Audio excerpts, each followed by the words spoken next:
嗨，大家好，欢迎回到我们的频道。今天我们要聊的这个话题，绝对能让你感到震撼，甚至可能改变你对治理犯罪这件事的理解。最近新加坡又一次很出了圈，为什么？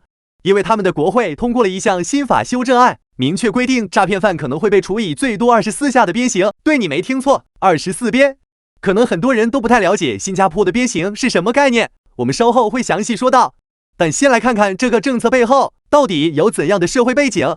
根据数据，2025年上半年，新加坡就发生了近2万起诈骗案，总金额高达4.56亿新元。光是想想这个数字就让人触目惊心吧。换句话说，几乎每1分钟就有人被骗走了钱。更夸张的是，诈骗案已经占到了新加坡总犯罪率的60%。在这个号称全球最安全国家的地方，竟然在高科技背景下变成了骗子的天堂，这怎么得了？那问题来了，为了打击诈骗，竟然要动用鞭刑这样极端的方式，是因为实在别无选择了吗？鞭刑的威慑力又真的有那么大吗？今天我们就来好好扒一扒背后的逻辑。第一章鞭刑的内幕，痛彻心扉的警示。好的，讨论鞭刑之前，我们得先聊一下，到底什么是新加坡的鞭刑？它对一个人究竟意味着什么？这个刑罚听起来好像在现代文明社会早该被淘汰，但在新加坡，它不仅存在，还非常普遍。新加坡的标配刑具1.2米长、1.27厘米粗的藤条鞭，看起来没什么特别，但可别小瞧它，这根凶器在使用之前会被浸泡整整1夜。为什么？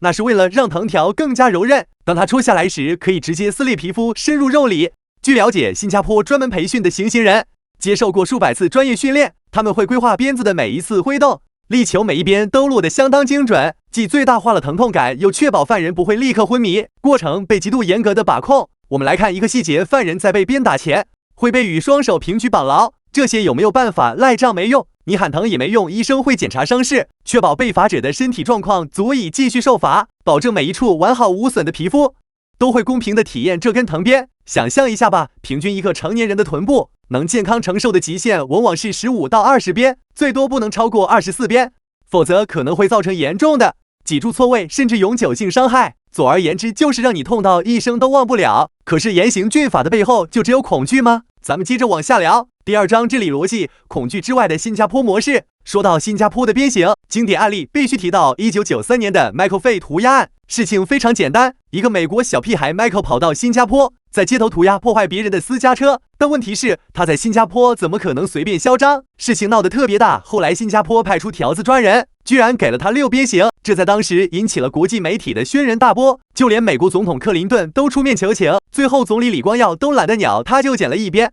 你看，一个涂鸦少年都能被鞭上这么几下，时间过去30年，反观当前诈骗案，估计连李光耀也得坐不住了吧？说正经的，其实新加坡的治理逻辑核心一直是高压震慑，用他们的原话就是苍蝇老虎一起打。你不管是贪污巨款的决策者，还是趁乱偷窃的老百姓，从大案到小案，没有人能享受法外特权。正是因为有了这种彻底无死角的执法策略，新加坡才会成为全球安全指数排名中的常胜将军。这也是为什么住在这个城市的人总是理直气壮地跟朋友说，对我晚上赶一个人去买宵夜。不过话说回来，光靠威慑就够了吗？显然不能，新加坡还有招儿。我们继续看第3章安全的秘诀，法治与经济如何互相成就。新加坡不光是一个极端重视法治的国家，更是一个讲究平衡的国家。他们的法律高压是跟科技和经济一起联合发力的。比如说，新加坡在大街小巷已经安装了8.6万个 AI 监控摄像头，他们的视线几乎覆盖了整个城市，推车抄牌子抓罪犯以及侦查可疑活动，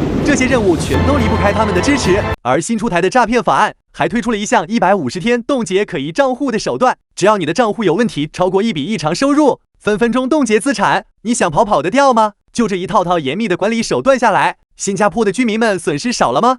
还真是。数据显示，新加坡不仅人们更有安全感，甚至这种安全还带动了它的经济腾飞。全球超1500家家族办公室在这里建立，超过25万个家庭资产上百万，还有年均游客量高达1850万人次，带来了高达290亿新元的收入。你说这样的安全体系稳不稳？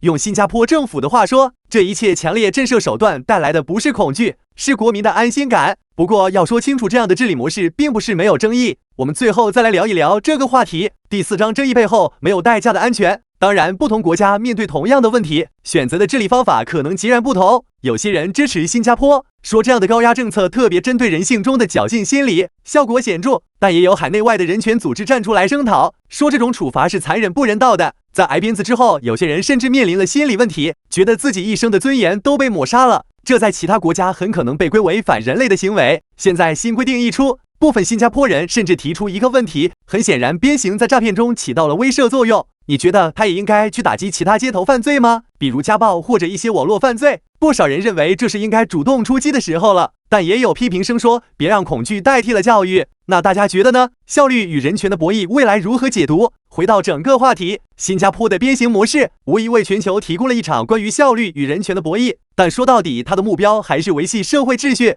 我们也许不能完全认同新加坡的每一步做法，但有一点毋庸置疑，不让犯罪分子有任何侥幸心理，这是真真切切的底线。那么问题来了，你怎么看待新加坡的这套治理模式？你觉得鞭刑这种方式适用于其他种类的犯罪吗？比如打击家暴、阻止欺凌，甚至制裁食品安全问题？欢迎在评论区留下你的看法，我们非常乐意跟你交流。咱们的讨论越多，生活越可能变得更好。如果你喜欢这样的深入分析，也别忘了点个关注，再点亮小铃铛，及时收到我们的更新。分享点赞告诉更让多朋友一起参与讨论。我们下期见了。